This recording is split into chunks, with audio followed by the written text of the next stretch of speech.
Chers étudiants, bienvenue à notre 7e cours d'enquête de terrain. Et il est intitulé Collecte et traitement du corpus numérique. Donc, comme je vous l'avais promis la fois dernière, nous allons nous attarder un petit peu sur le corpus numérique. Ou beaucoup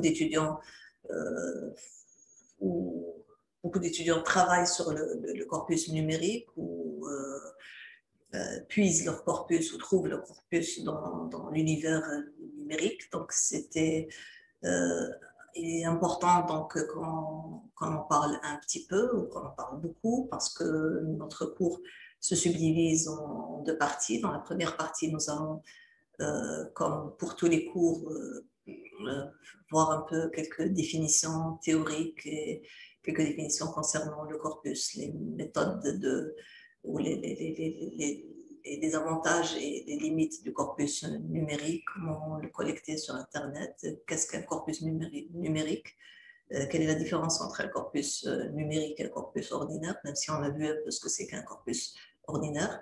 On va voir ce que c'est qu'un corpus numérique. Vous allez par vous-même faire la différence et voir qu'est-ce qui caractérise le corpus numérique, qu'est-ce qu'on doit extraire aussi comme information, comme données en faisant extraction d'un corpus numérique, de quoi on doit tenir compte quand on extrait du corpus à partir d'Internet ou depuis Internet ou depuis le net.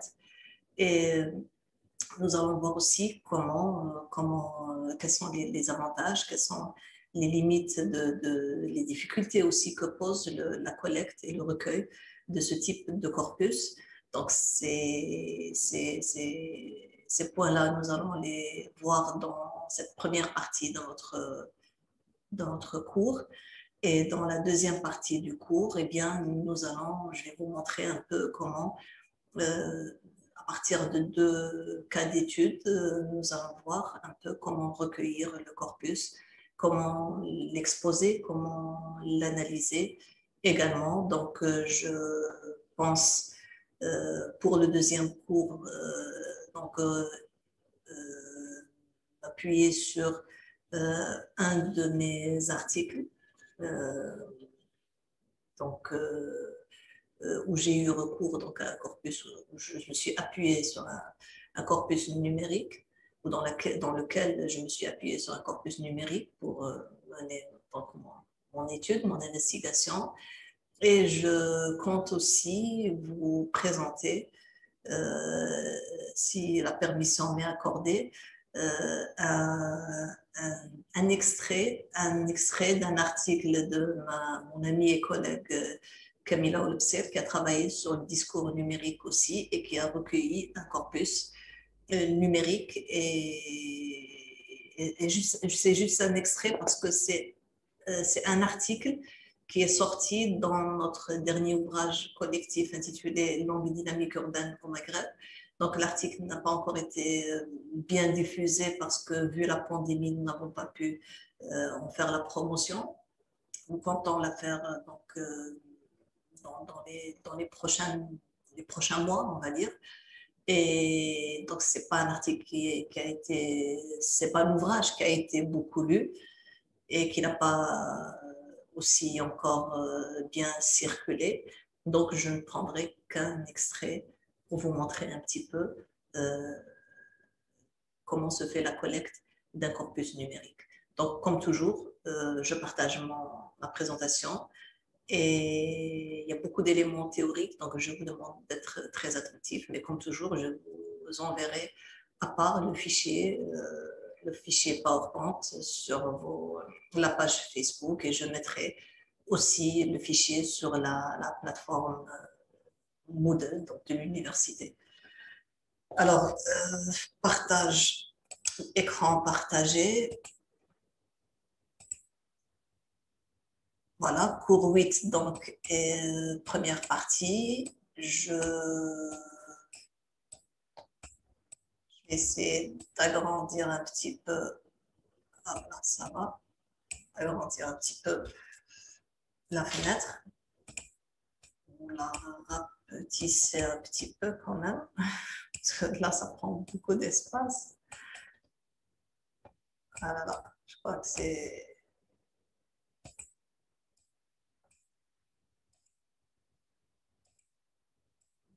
pas à ce point, juste comme ça. Voilà, je ne sais plus comment faire. Voilà, c'est comme ça qu'il faut faire. Très bien. Bon, excusez ce contretemps.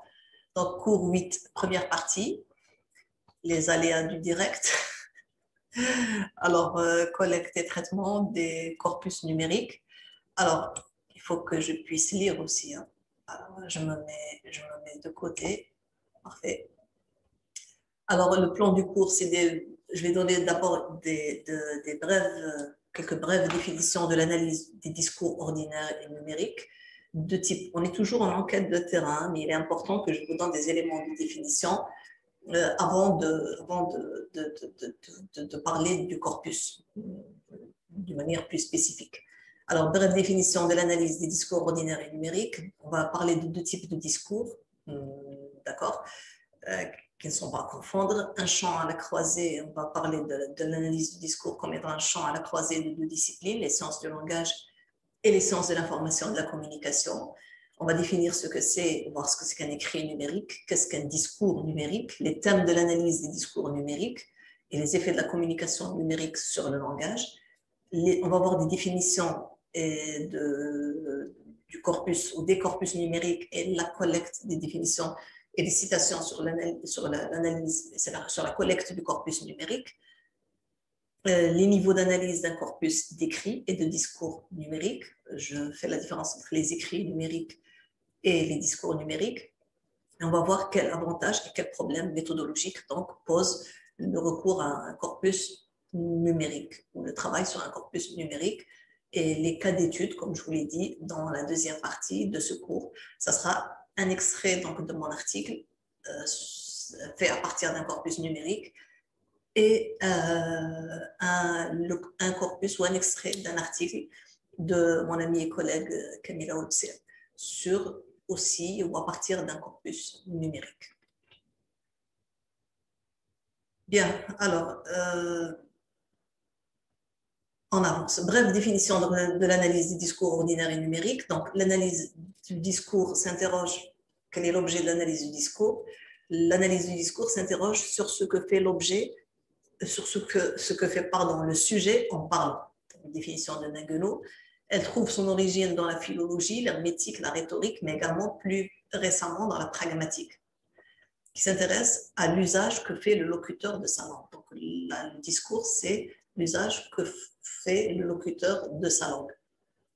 La pragmatique ainsi que d'autres disciplines vont aussi contribuer à enrichir l'analyse du discours, l'ethnographie de la communication, l'analyse conversationnelle, les théories de l'énonciation, la sociolinguistique interactionnelle, etc. Une définition d'Anne-Marie Pavot: l'analyse du discours numérique consiste en la description et l'analyse du fonctionnement des productions langagières natives d'Internet, le terme est important, et plus particulièrement du Web 2.0 dans leur environnement de production, je souligne, en mobilisant à considération égale les ressources langagières et non langagières des énoncés élaborés. Donc, dans les productions ou dans les corpus numériques, il y a le texte et il y a les autres signes ou symboles qui ne relèvent pas du linguistique, mais qui relèvent d'autres types d'autres signes, on va dire. Hein. Il y a un caractère pluriel, et donc c'est une écriture, et c'est un discours, c'est une production, on va dire, multimodale et plurisémiotique. Nous allons le voir un peu après. Qu'il y a l'écrit et il y a des symboles, il y a tout ce qui relève de la technologie d'Internet. D'accord? Et sur les réseaux sociaux, il y a d'autres paramètres aussi dont il faut tenir compte pour l'interprétation des discours et des pratiques. Alors, on peut appeler analyse des discours numériques toute analyse de la communication numérique qui se focalise sur sa dimension langagière. Donc, quand on dit analyse des discours numériques, c'est à la fois les discours et c'est les pratiques aussi. Donc, on ne fait pas toujours la différence entre les pratiques linguistiques et la langue en tant que discours. L'analyse des discours numériques combine l'étude des propriétés formelles des écrits numériques et l'analyse de leurs effets communicatifs. Donc, Michel Marcochia. On parle de discours numérique natif et non de discours pré-numérique pour insister sur l'importance de l'environnement technologique où se produit le langage. D'accord? Donc, le terme natif que j'ai cité tout à l'heure que j'ai lu tout à l'heure dans la citation d'Anne-Marie Pavot, renvoie au caractère natif des productions linguistiques. Donc, natif, c'est-à-dire que c'est des productions qui ont lieu sur Internet. Et donc, il faut tenir compte aussi de l'environnement numérique de la production linguistique ou de la production discursive. Donc, la production de variables, la variable de production, pardon, c'est le contexte numérique ou l'environnement numérique. On parlera de technodiscours, Pavot, 2016, d'énonciation technologique, de production techno-langagière, de technocide. Donc, il y a aussi ici pléthore d'appellations, de désignations pour qualifier cette pratique linguistique sur Internet ou à partir d'Internet ou dans l'Internet. Internet et les réseaux sociaux ne se résument pas à des lieux de collecte de données du corpus. Longtemps, Internet a été exploité, vu, utilisé comme un lieu de collecte de corpus, mais dans les derniers travaux, donc en analyse du discours numérique, on a insisté sur la nécessité de tenir compte de l'environnement numérique de ces productions et du lieu de production de ces écrits, de ces discours, qui parfois déterminent leurs propriétés, leurs caractéristiques, déterminent leurs dimensions aussi, les déterminent tout court. Le net est un lieu d'observation du fonctionnement des langues et des discours en relation avec le fonctionnement des techniques programmées par Internet et les réseaux sociaux numérique. Le net constitue aussi, de par ses caractéristiques, une variable de production qui influence les pratiques linguistiques et discursives et qui les détermine parfois, c'est ce que je viens de dire. Alors, c'est un champ, le discours numérique à la croisée de deux disciplines, les sciences du langage et les sciences de l'information et de la communication. En sciences de l'information et de la communication, les appellations utilisées sont écrit d'écran, écriture hypertexte, communication électronique. Les deux disciplines ont été, selon Pavot, et restent aujourd'hui séparées. Les deux disciplines ne se croisent qu'à l'occasion de colloques ou de journées d'études autour de l'analyse des discours en rapport avec les médias et les RSN. De plus en plus, donc on va dire le fossé se creuse entre les deux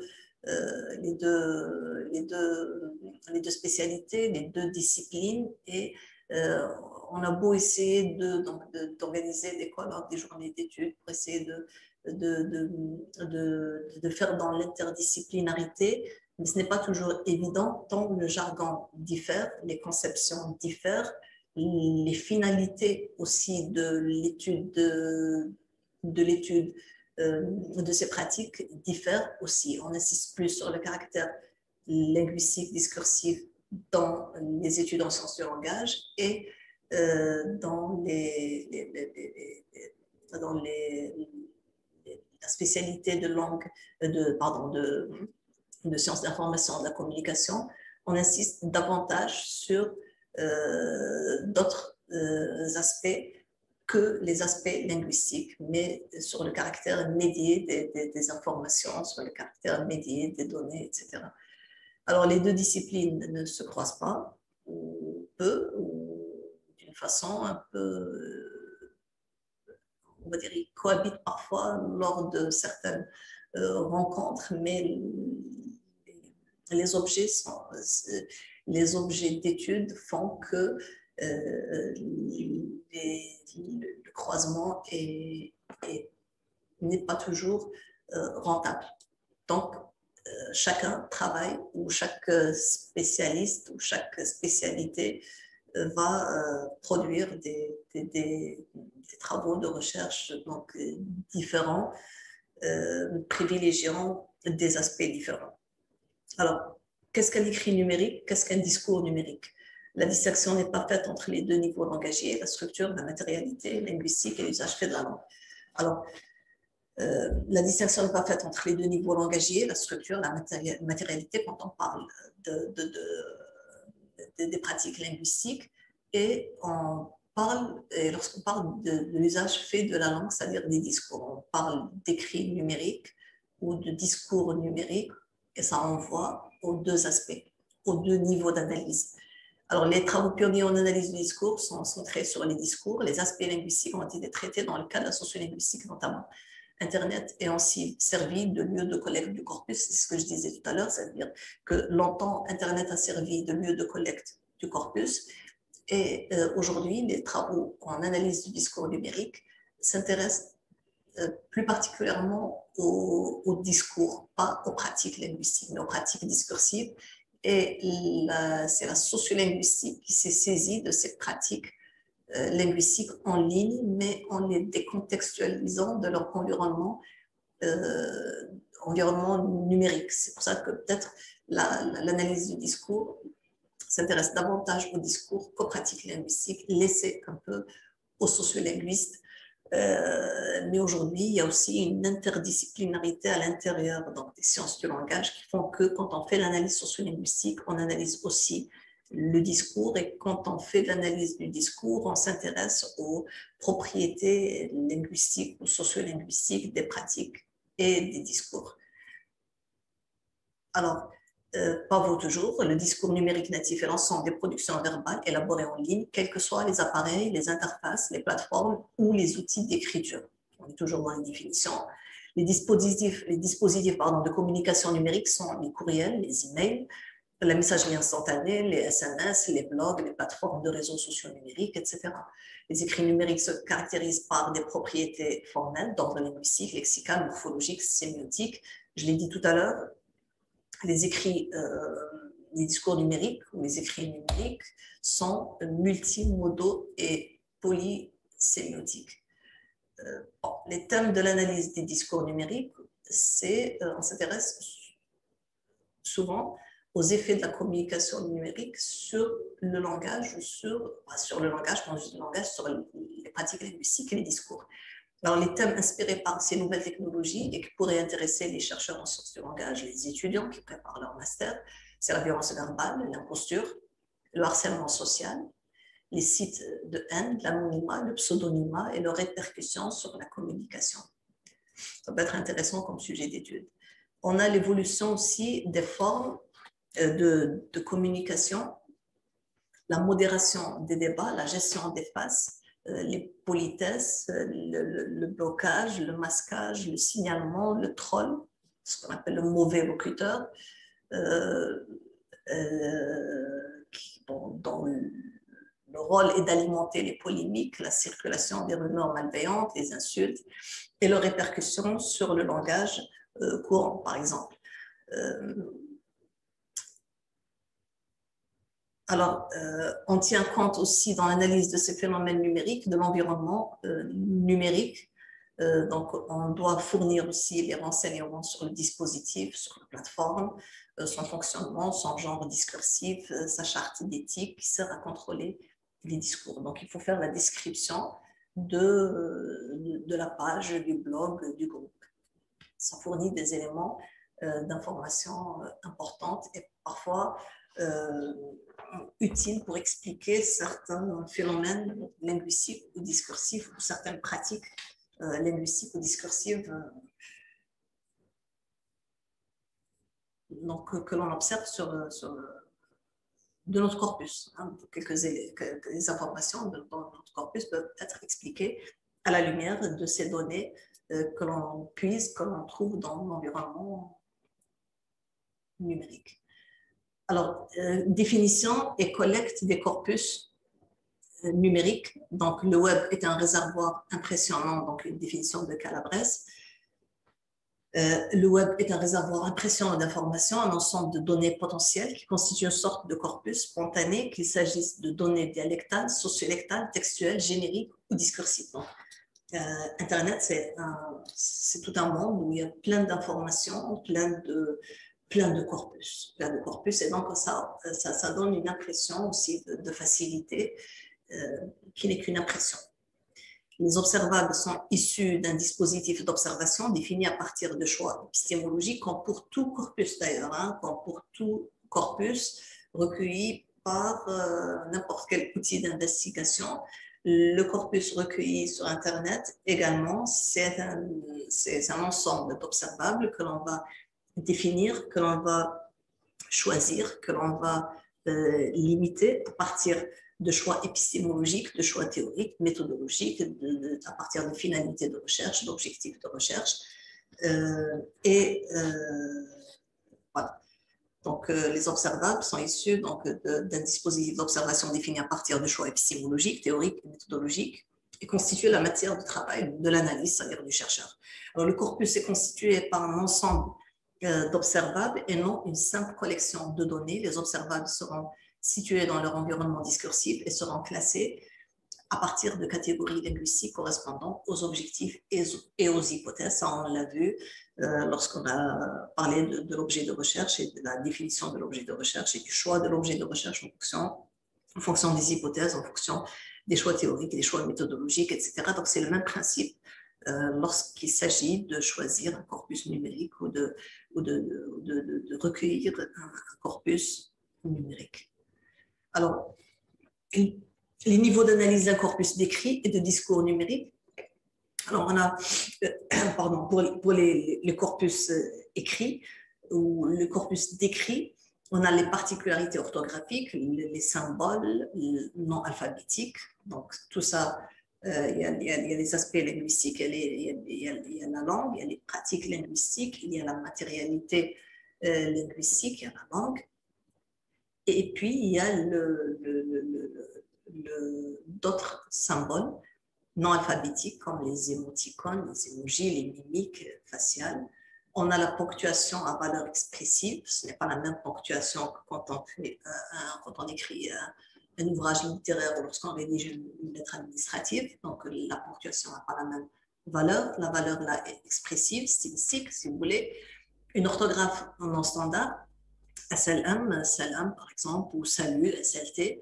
Écriture phonétique, voilà, vous avez l'orthographe, on ajoute de données prosodiques, d'accord, on prolonge le mot et voilà, quand on n'a pas le son, on n'a pas la prosodie, et bien on orthographie ça de façon à communiquer notre voix à notre interlocuteur. Nous avons les particularités morphologiques, les abréviations, les truncations, l'écriture texto SMS, qu'on appelle l'écriture texto SMS en général.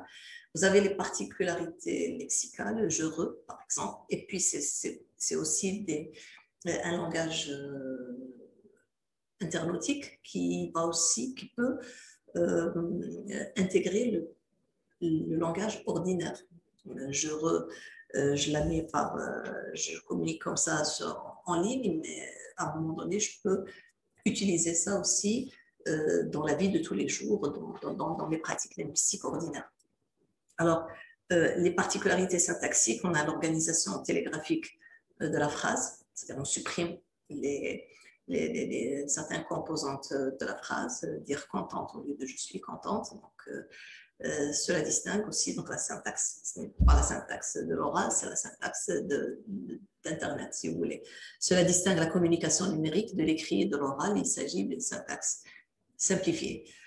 Alors, pour récapituler, on a l'analyse sociolinguistique des écrits numériques. Donc, cette analyse ou ces travaux sociolinguistiques se sont intéressés aux structures formelles des écrits numériques, la morphologie lexicale, la typographie, la syntaxe, le choix des langues, l'emploi des langues minoritaires ou minorées, des discours épilinguistiques. On peut, dans un cadre sociolinguistique, observer les effets de la communication médiée sur les structures de la langue, ce qui varie, ce qui ne varie pas, quand le degré de formalité est important, par exemple, ou quand on utilise, quand il y a des paramètres, des variables à même d'influencer donc la pratique linguistique à l'écrit, ou même à l'oral, peut-être. Alors, quel avantage et quel problème méthodologique pose le recueil des corpus numériques? Donc, on a d'abord les avantages, un accès facile à des corpus naturels, spontanés et transcrits. Bon, authentique, je n'ose pas le mot parce qu'il n'y a pas de corpus authentique. Alors, d'après Suzanne Herring, linguiste américaine, l'Internet est un dispositif aussi important pour l'évolution de l'analyse du discours des années 90 que le magnétophone dans les années 60-70. C'est un outil très important qui a fait avancer les travaux de recherche en analyse du discours et on est sorti de l'analyse du discours ordinaire, classique, pour aller vers le discours numérique, même si on fait toujours l'analyse du discours classique ordinaire, c'est tout à fait normal, mais il y a un champ nouveau qui a émergé, qui est celui de l'analyse du discours et qui avance très très rapidement, évolue très très rapidement. Alors, les données ne sont pas biaisées par l'artificialité de la situation d'enquête. Et on va voir les limites après. L'enquêteur peut accéder à un corpus important, une taille de corpus importante. On a la possibilité de croiser les résultats avec les données recueillies en contexte ordinaire, c'est-à-dire qu'on peut faire aussi des enquêtes par questionnaire, par entretien, par observation, et regrouper les données issues des enquêtes par les outils d'investigation traditionnels avec l'investigation, l'observation sur Internet ou à partir des réseaux sociaux numériques. Alors aussi, on a une meilleure approche qualitative, compréhensive dans la mesure où l'observation peut se prolonger sur une très longue période.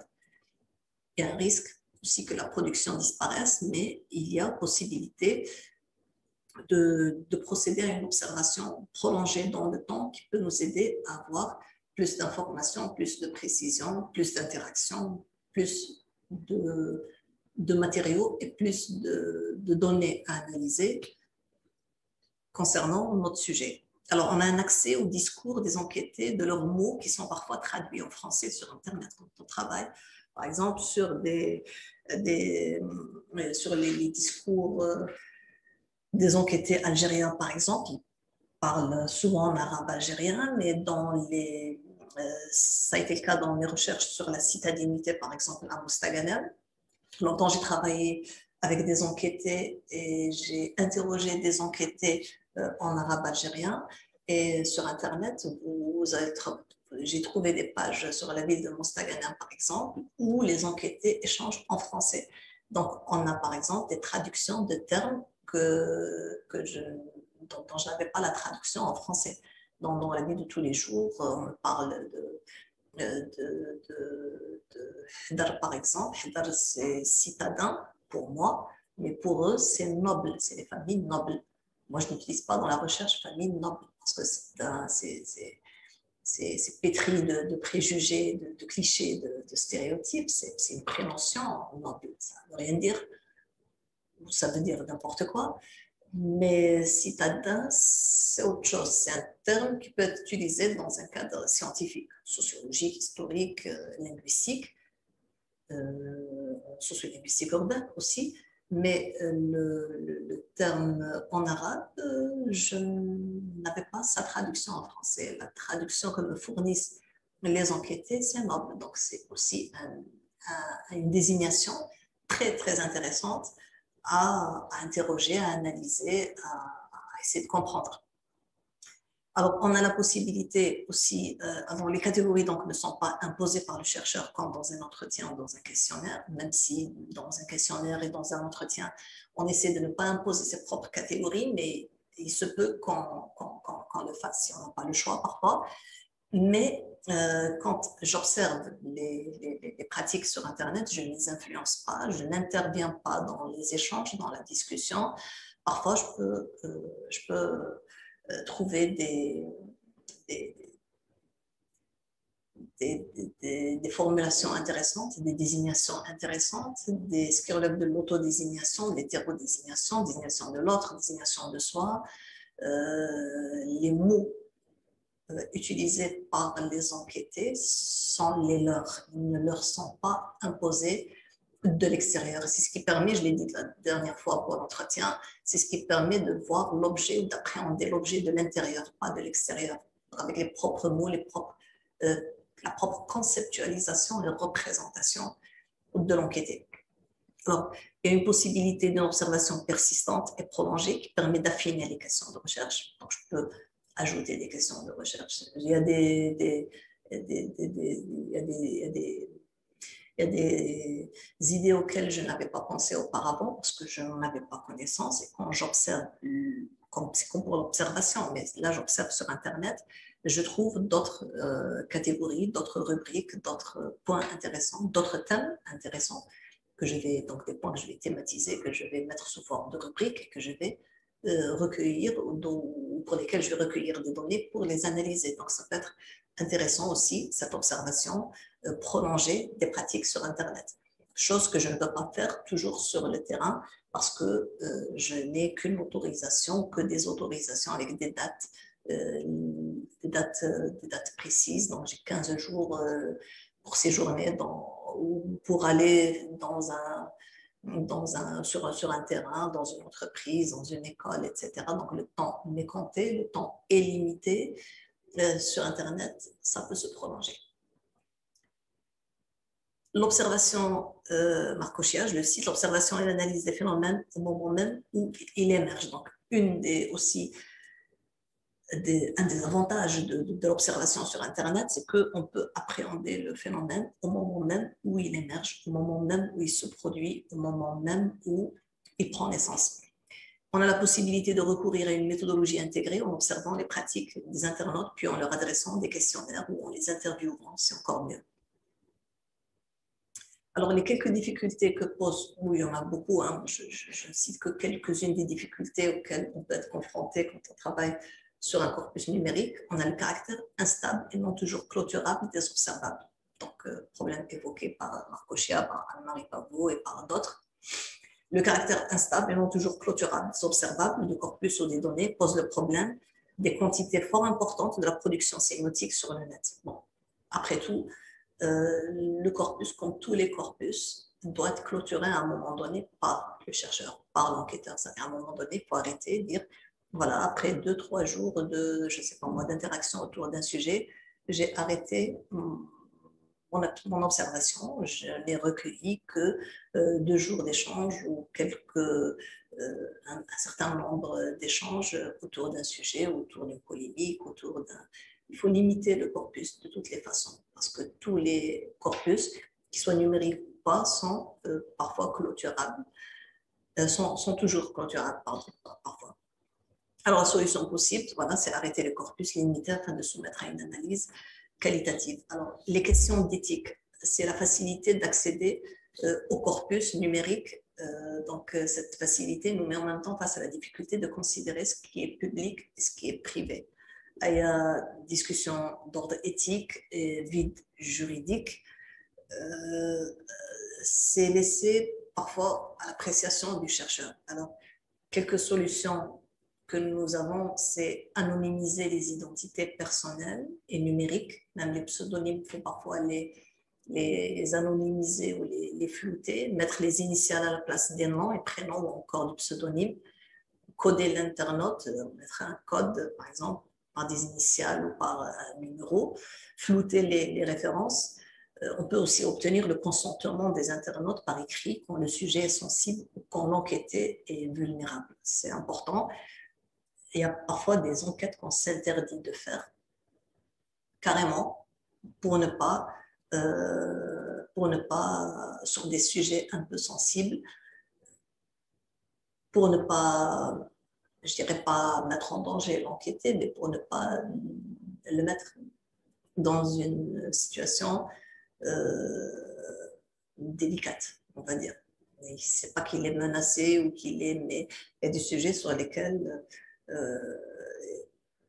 on ne parle pas ou sur lesquels il faudrait vraiment un degré de proximité très important et une certaine connivence pour pouvoir en parler. Donc, il y a des sujets un peu tabous dont on ne parle pas.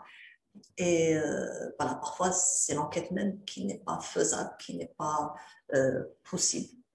Et quand le sujet est un peu sensible et qu'on peut toujours recourir à l'anonymat, eh bien, il faut le faire. Ou à l'anonymisation des données ou des références, eh bien, il faut le faire. Alors, il y a des considérations éthiques, donc vite juridiques, ce que j'ai dit tout à l'heure. Il faut s'interroger si les données sont du domaine public ou privé. Mais parfois, ce qui est considéré comme étant privé et ce qui est considéré comme public est perçu par l'internaute comme étant privé. On a les SMS, la messagerie instantanée, les emails personnels ou professionnels, c'est de l'ordre du privé. On a les forums, les blogs publics, les pages publiques, les groupes publics sont aussi de l'ordre du public, mais après, Tout le monde a accès à ces données, tout le monde a accès à ces discours, tout le monde a accès à ces pratiques, donc on peut les considérer comme publics, on peut choisir de ne pas flouter, de ne pas anonymiser les internautes, mais quand je l'ai dit tout à l'heure, c'est laissé à l'appréciation de l'enquêteur s'il juge que le sujet est délicat, que le sujet est sensible, que l'enquêté est vulnérable, eh bien, le mieux, c'est d'anonymiser les références de l'enquêté, l'identité de l'enquêté, que ce soit une identité réelle ou numérique. Alors, pour l'analyse pragmatique de la communication numérique écrite, on peut travailler sur les principes de coopération et de pertinence, sur la performativité du discours, sur les normes de politesse, sur la valeur perlocutoire des discours. Donc, on est dans l'analyse du discours, mais en orientation pragmatique. On fait une analyse pragmatique des discours numériques. Donc, on est un peu aussi dans l'interdisciplinarité, si vous voulez, même si ce sont des sous-disciplines ou ce sont des disciplines, certes, mais on va dire que l'analyse du discours aussi a beaucoup bénéficié des recherches, des travaux en pragmatique. L'analyse des conversations numériques écrites, donc on peut mener une analyse des échanges communicatifs, le déroulement des séquences d'ouverture, la gestion des phases, la réparation ou les réparations, le principe de coopération, la confrontation, la cohérence interactionnelle, la désintégration thématique, quelles sont leurs spécificités sur Internet ou à partir des discours numériques. Ce sont des objets d'étude de l'analyse des conversations, l'analyse conversationnelle ou interactionniste en sociolinguistique, mais on peut aussi observer le déroulement des conversations sur Internet et voir s'il y a des différences, s'il y a des spécificités quand c'est médié, quand c'est produit, surtout dans le contexte numérique ou dans l'environnement numérique. Voilà, donc je vous remercie de votre attention. Je reviendrai sur d'autres définitions, sur d'autres points concernant le corpus numérique. Donc ça a été aujourd'hui un peu quelques définitions pour balayer un peu le terrain, pour vous expliquer un peu ce qui serait intéressant d'étudier à partir des corpus numériques sur Internet, en analyse du discours numérique, et en quoi ça peut être intéressant, quels sont les thèmes possibles, même si j'en énumère que quelques-uns. Et voilà, donc dans le prochain cours, je vous montrerai, ou je me baserai sur donc, 2 extraits de 2 articles, le mien, celui de mon amie Camilla Wolpser, pour vous donner un petit exemple de comment collecter un corpus et comment l'exploiter et l'analyser également. Donc, je vous remercie de votre attention. Je vous souhaite une bonne fin de journée. Une bonne journée si vous commencez la vidéo tôt le matin. Et je vous dis à très bientôt et au prochain cours. Et voilà, travaillez bien et au revoir.